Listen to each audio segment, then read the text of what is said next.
Guys, we're almost to 10,000 subscribers, and this poor thing has been neglected for too long. It's time to do a revival.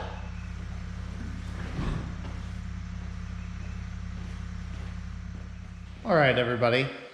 So, we're gonna revive this thing. And that can mean a lot of different things to a lot of different people, but what it's gonna mean for this truck is we're taking it all the way down to the frame. Everything's gonna get blasted, painted, cleaned up, replace anything that needs to be replaced, bushings, springs, shocks, etc., etc. Anything that needs to be replaced will get replaced. And then we're gonna do a repower. This thing hasn't run. Actually, let me rephrase. This truck has not run well since I did this.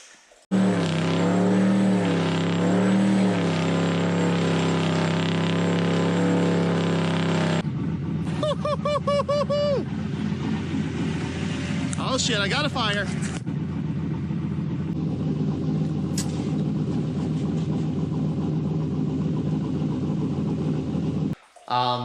It did still run afterward. I started it up a couple times to move it around at the old house, and I actually used it to pull a couple bushes out at the old house, but it was smoking like a freight train, and I suspect one of two things happened. Either it blew a head gasket, which I think is a possibility because the coolant was all the way down to about the level of the head gaskets. So I suspect maybe we melted a head gasket, blew a head gasket, or did something else to this engine.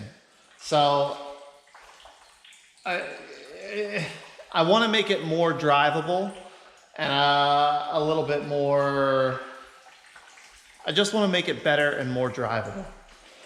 So we're going to pull the engine, we're going to pull the transmission. It's got a turbo 400 in it. The engine I'll keep to go through. If nothing else, it'll make a good core for something else. And then I have a new powertrain in mind for this thing. If you've been following along recently, I'm trying to use up the stuff that I have sitting around here at the workshop. And this seemingly pile of garbage, it's got to be one of the ugliest engines I have, is an 2007 L92. And if you're not familiar, L92 also has a nickname of poor man's LS3. The reason being, it's the same displacement as an LS3, has the same cylinder heads as an LS3. It does not have any DOD or AFM or any of that stuff like an LS3. The big differences are the pistons and the intake manifold. And from the reading I've done, the truck intake flows as good as, if not better than, the actual LS3 intake. And according to my notes, this thing's got about 160,000 miles on it. It's been sitting in here since we moved. It was sitting in the workshop at the old house. It does still spin freely, but I want to go completely through this engine. I want to, you know, we're going to pull it all the way down to a bare block. I want to get everything cleaned. I want to get things painted that I want painted. We're obviously going to be doing some better than stock exhaust on this truck. So figure out what kind of headers I want to run, figure out what cam I want to run. We're not putting it in stock form. And I think this is where I want to start. I feel like taking an engine apart. It's been a long time since I've been into an engine. So we're going to get this one apart, see what's inside, see what's good, see what's not, see what we need to get. At the very least, we're going to be putting all new seals on it. I don't want any oil leaks or anything like that. And that's what this video is going to be, guys. We're going to get this thing taken apart. So this engine is about 95% how I pulled it out of the truck. I'm pretty sure it was in an Escalade, if I remember correctly. And I have borrowed a few parts off of it since then. I know I took the alternator off of it. I needed it for something else. This is a bad alternator. I just put that back so I wouldn't lose any of the pieces. The harness I know is uncut, but I believe the battery cables are pretty much smoked. So we're gonna get the harness off first, sit it to the side, and then we'll work on, I'm gonna take as much of this thing apart as I can with it here on the stand where it's easy to work on. And the parts that I'm saving will go on the teardown bench. The parts that I'm not saving, the exhaust manifolds, things like that, are gonna go right in the scrap pile. And the harness is gonna get boxed up and saved for potentially another project. Who knows? We'll see. So let's get to work. Let's go.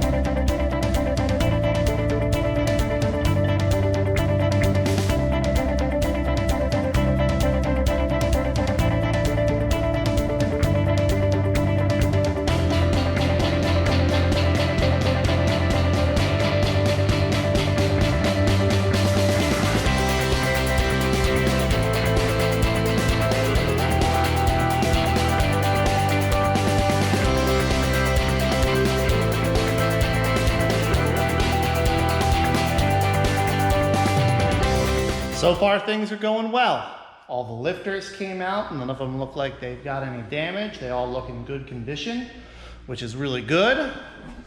All the pistons look to be in really good condition. Don't see anything I'm worried about with those. And the cylinder bores all look nice. So I don't think we have anything to worry about there. I had one little hiccup, but it's not a huge deal. Fortunately, you know about my hoarding tendencies. So I have the parts that, I just have parts here that I can replace it with. I have one rocker that it was not getting oil at the fulcrum here where the push rod needs it. And I'll try to show you. Can you see how that's got kind of like a, I don't even know how to describe it. I don't know if it shows up on the camera, but there's little lines worn into it in the direction that it rocks. And the push rod is the same. I don't know if it shows up on the camera for you or not. But what that's from is lack of lubrication. Some people call it fisheye. Whatever else. And that's the only rocker arm that had it. All the rest of them, they all look good. Just like this one, you can see it's like a nice, shiny, almost polished look inside of the cup there. That's what you want. And the end of the push rod's all matched. So out of 16 push rods and rocker arms, I only have one that looks like it wasn't getting sufficient lubrication. And fortunately for me, it's a standard push rod. This is standard rocker arm. This is the same rocker arm they used in all the Gen 3 LS engines. Nothing special about this. So I can grab one out of my parts stash, and I'll grab a push rod out of my parts stash and get those swapped out, and I'll have a good full set. And the reason I'm mentioning that it's just a standard rocker arm is because in these engines with rectangle port heads, I believe it's the intake rocker arms. I'll remember when I put it back together. See how it's offset?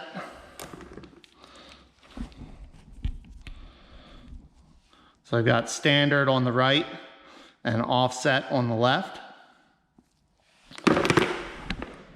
Unfortunately, all my offset rocker arms that are specific to the Gen 4 rectangle port heads, those are all fine. So I'll be able to reuse all those. And like I said, just grab one standard rocker arm and push rod out of my parts stash, and I'll have a complete set here. And now I'm hitting a point of, oh man, how far do I go?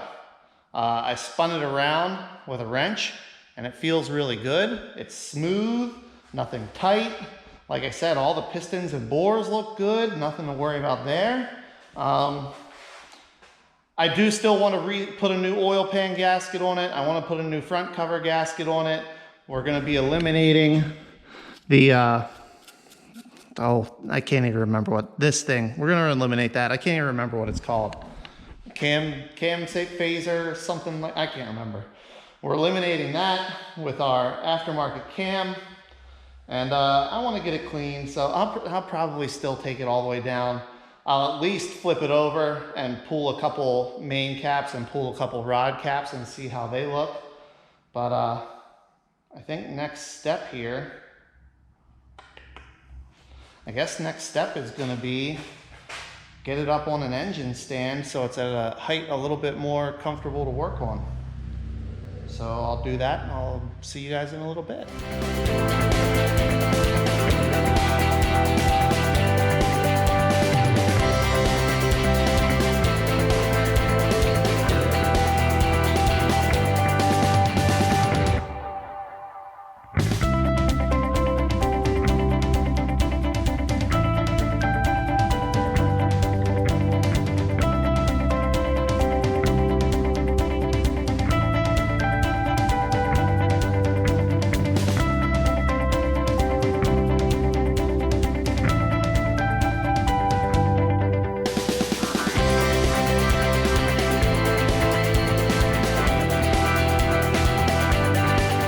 Alright guys, well, I think that's as far as I'm going to get today. I've got pretty much everything out of this except the rotating assembly. I've got the front and rear covers off, timing gear off, camshaft out. We've got heads off, lifters out, all that stuff. Guys, I did look at the cam bearings, and I got to tell you, just from how it felt pulling the cam out and how these look, I'm not screwing with them. The cam bearings look fine. Which, I didn't expect to find any problems in the cam bearings. If I remember correctly, this thing ran great. It was just in a truck that got crashed. So, I am still gonna flip it over and check a couple rod bearings, check a couple main bearings, just to make sure they look good also. I remember this, I think this one had, the problem is I've got two of these on stands over there, and one of them was just flawless. The other one, once it got up to temperature, the oil pressure dropped off. I can't remember which was which. So I think this was the one that ran flawless, but I'm just gonna go through everything and check it out and make sure, because I want to put it in the truck and then I want to screw with it again. And I want to do this, like, I want to reuse as much as I can, but I also want to spend the money where it's worth spending to make it nice. And I'll give you an example. Like, I could just pull a set of used timing gears for the cam out of one of the other trucks that I've got floating around here.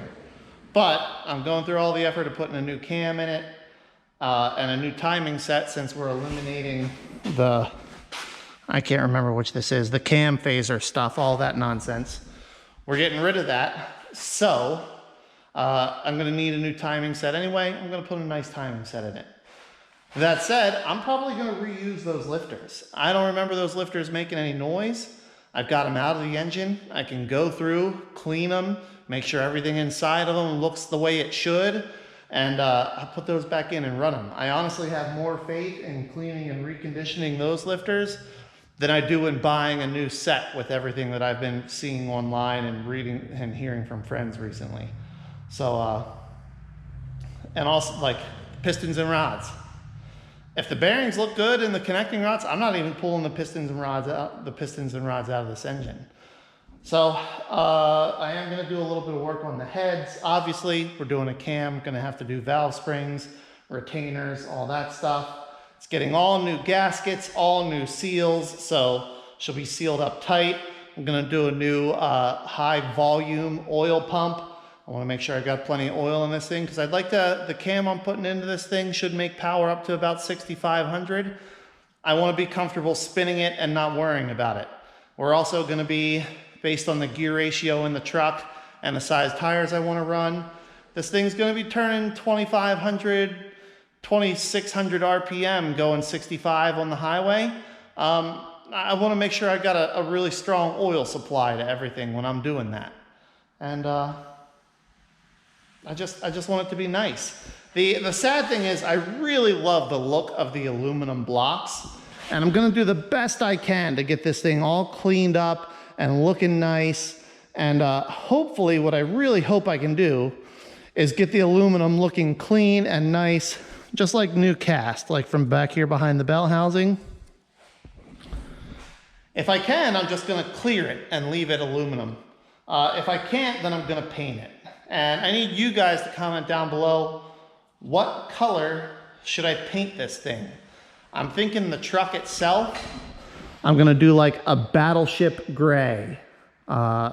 That's my thoughts on the body color, battleship gray. But the engine, I don't wanna do that same color. I wanna do something a little bit different. So if I need to paint it, what color do you think would complement battleship gray really well? Drop it in the comments. And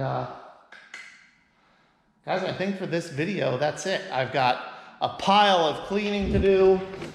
This is the clean and reuse / order replacement parts pile. Gonna get a new power steering pump, gonna get a new alternator.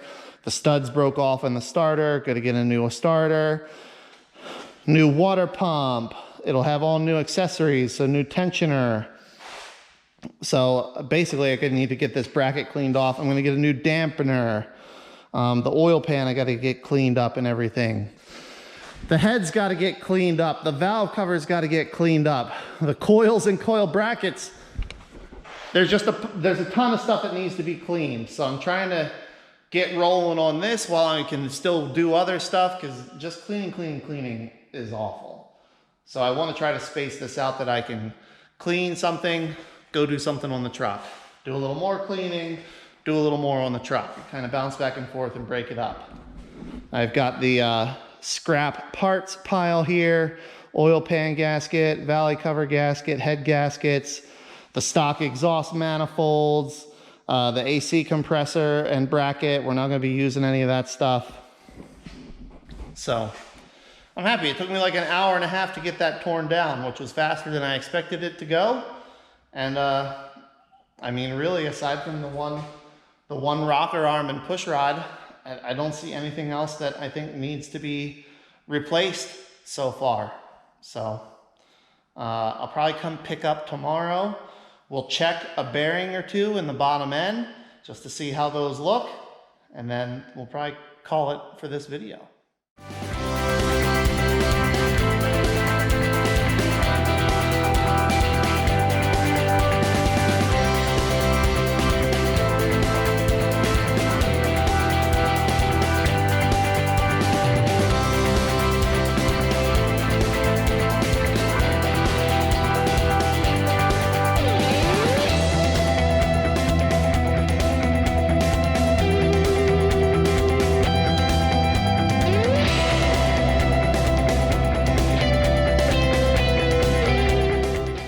Guys, so I'm getting these heads torn apart.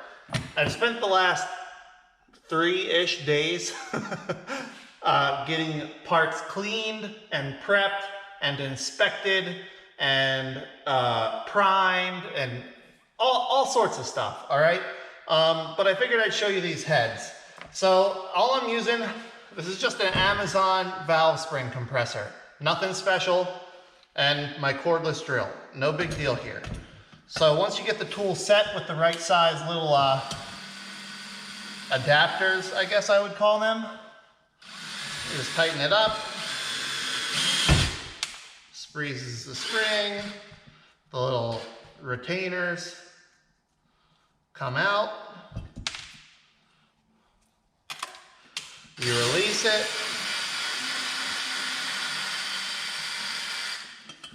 Old spring in one bucket, retainer in the other. And I'm sorry, the little pieces are the locks, not the retainers. Do the next. Tighten it down. Grab the locks. In the bucket. Loosen it up. take the retainer, take the spring into their buckets. And now I want to pull the valves out. Now, as I do this, before I actually pull it out, first, I wipe off the valve, the top part where the retainers are, because sometimes they get a little gunk up on there, and we don't want that getting dragged through our valve guides. I push my valve out a little bit, and I'm trying to wiggle it this direction and this direction. And what I'm checking for is just to make sure that there isn't excessive wear or slop or anything in my valve guide. And I mean, if you can just barely feel a little tap tap as you move it, that's about where you want to be, because there is supposed to be some clearance. Then I pull the valve out, and I'm looking, I just want to make sure that I've got a nice uniform surface all the way around the valve face, which looks good. And I'm not keeping track of which valve came out of which bore or anything like that, because I'm going to lap all these valves back in once I get the heads cleaned up and get my new valve springs and stuff put on. Same with the exhaust. I'm checking for play, up and down, side to side. This one feels good. Slide it out. Give it a little look all the way around. The exhaust valves are always a little uglier than the intake valves. The exhaust valves, I'm looking for like pitting or anything like that. I don't expect to find anything wrong because I know this is a good running engine. If you're doing this with a set of heads out of the junkyard, who knows what you might find. But that valve looks good as well, so I'll put there. And then last thing I do is just use a pair of pliers and pull the seal off, just like so. That's it. This head is completely stripped now. I'm going to throw them in my parts washer, dishwasher, and hopefully in an hour or so, it'll be much cleaner. Because of the way they're shaped and all the ports and passages, I'm probably going to have to run them in there 2 or 3 times. It's not as good as a big industrial parts washer like a machine shop has, but man, it's a heck of a lot better than trying to go through and clean these all up by hand myself. So I'll show you guys when they're done getting clean. All right, everybody. Well, it's been several days since I've caught you up to speed, and I promise you haven't missed anything. All I've been doing is cleaning and painting parts, and I'll show you that in a minute. But my parts have started arriving, so I can continue moving along on this engine project. And the next thing I want to do is pull the rod caps. Well, not all of them. I'm going to pull a couple rod caps. I want to see how the rod bearings look. And assuming the rod bearings look good, then I'm going to put them back together. I have some ARP rod bolts.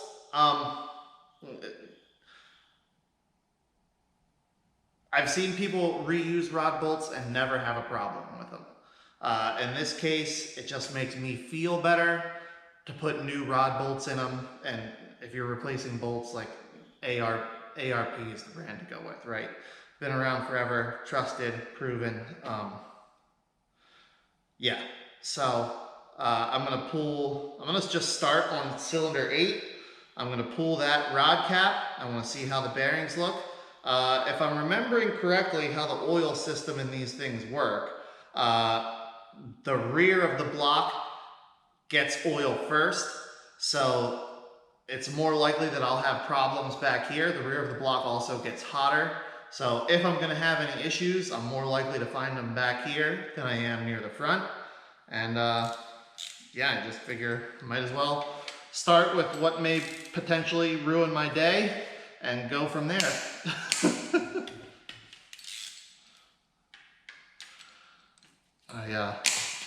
I had a little side quest getting things all ready to be cleaned up and whatnot, and I'll show you that. There'll be a short video. You probably will have already seen that short video by the time this video is up. I am going to put my hand under here just to make sure that piston doesn't decide to fall out, but there should be enough tension on the rings that it doesn't go anywhere. There you go, bolts are loose. Got a little suction. Come out there. There we go. Oh man.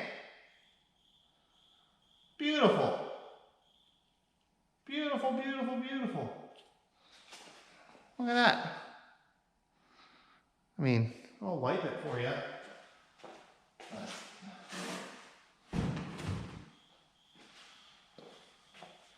And that rod bearing, obviously it's got some run time on it, but I mean, it's hardly gotten through it's not really gone through anything on there. That's excellent. That makes me happy to see. And the crank journal, I mean, the crank journal looks as good as the rod bearing does. Well, that's awesome. That makes me feel good. I'll probably pull one or two more, just to give myself that good feeling. I don't want to say peace of mind, because I'm taking this apart. It was a perfectly good running engine. I may end up shooting myself in the foot on this by screwing around with something that wasn't broken. But we'll see. I gotta pull these stop bolts out. Now I can sit my rod cap back in here.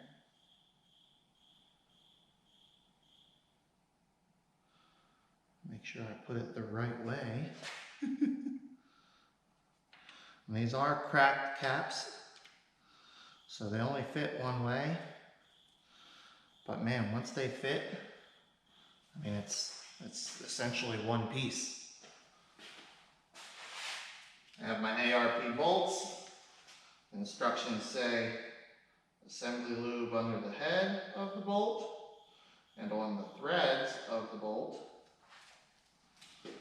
They also explicitly say to make sure you get the factory bolt out and make sure this little slippy collar comes out too.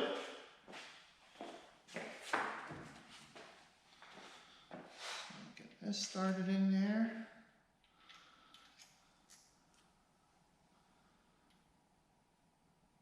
Wait a minute here.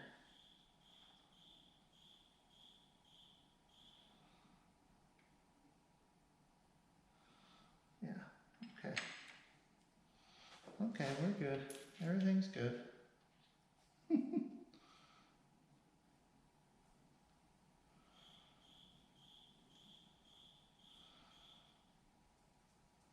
I'll get it right to 40.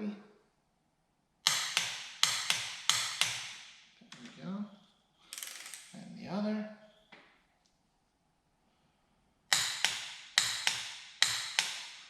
Ta-da! Now, I believe I've shown you before, but in case I haven't, anytime I'm doing something like this, I rotate the engine a turn after each one. I want to make sure that if I do something that causes a bind or tightness or any kind of problem, that I find it right away. I don't want to do all of these rod bolts and then get to the end and realize, oh shoot, one of them made a tight spot. So go full rotation. Oh yeah. Easy peasy, smooth as butter. All right, now just repeat that on the other 7 rods. And it occurs to me now that I'm gonna have to pull each cap out to knock the little bolts out of it. So I'll get to look at each rod bearing. I'll speed it up for you guys.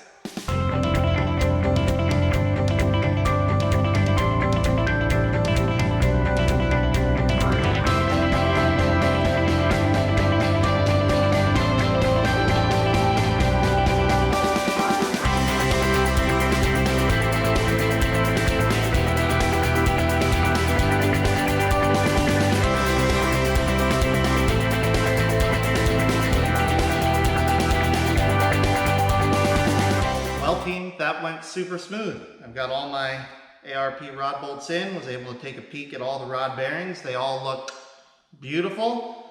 I'm not even going to bother the crank bearings. Guys, like I said, this engine ran great. It had good oil pressure. The rod bearings look good. I don't think there's any reason to take a main cap out and take a look at the bearings. I'm just gonna move along. So the next thing that I need to do here, what do I have else here? I think I'm gonna get the timing gear pulled off. I'm gonna flip the engine back over, put number 1 at top dead center, and then I have a new crank gear to install. So I'm gonna do that next. All right, folks, so I've got my bearing splitter behind the timing gear. Got the timing gear set with number 1 at top dead center. So, now these aren't like a super intense press fit, so I should be able to just pull this off of here. I do still have the old crank bolt in the snout of the crank. There it goes, it started moving. There we go, come on out of there.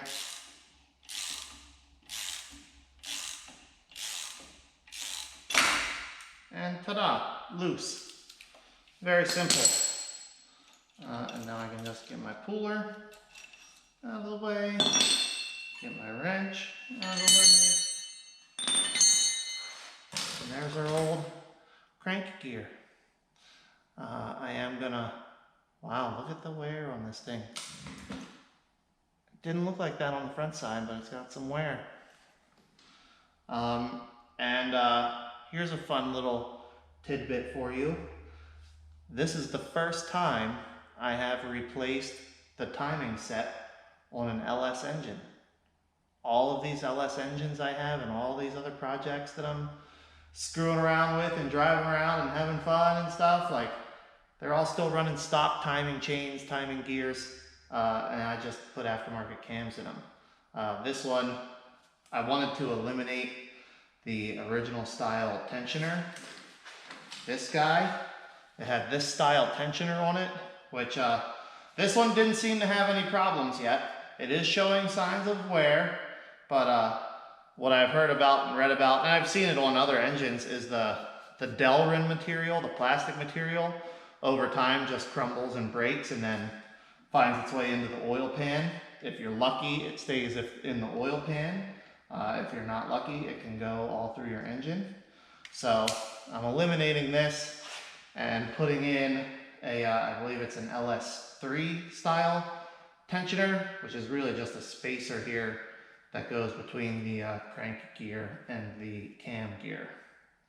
Here's our new parts. This came in a handy little kit from Michigan Motorsports. It's a VVT delete kit, and that's what we needed. We're not running VVT. You can see here's the tensioner. It'll go right in here, just like so. Happy, happy, happy. Here's my new crank gear. I'm just going to double check it against the old one real quick. Make sure it looks the same. Make sure no skunk or junk got down in there. Keyway lines up on the key. It goes about that far. And then we can use our newly acquired crank gear installer tool.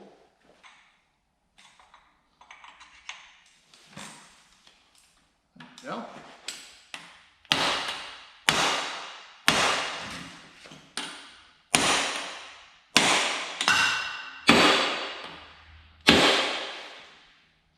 Sounds like she's all the way on to me.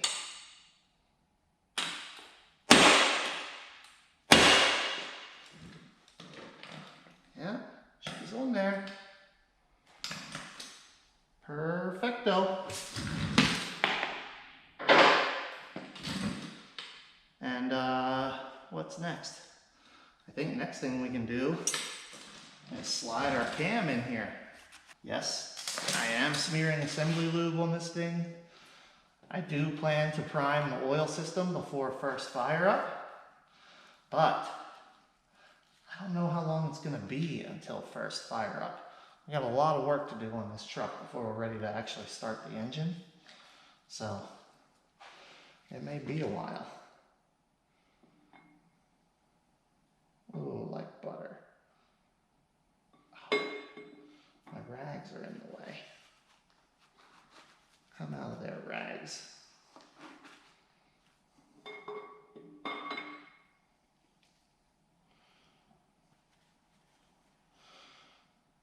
All right.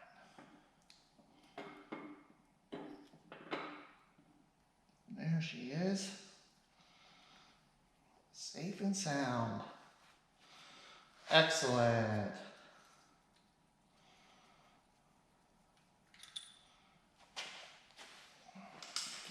All right, I've got the recommended blue Loctite on both. I'll take them to the recommended 18 foot-pounds of torque.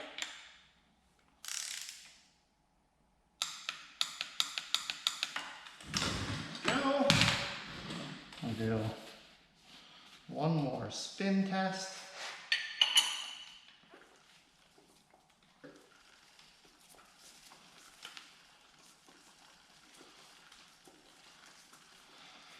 And all nice and smooth.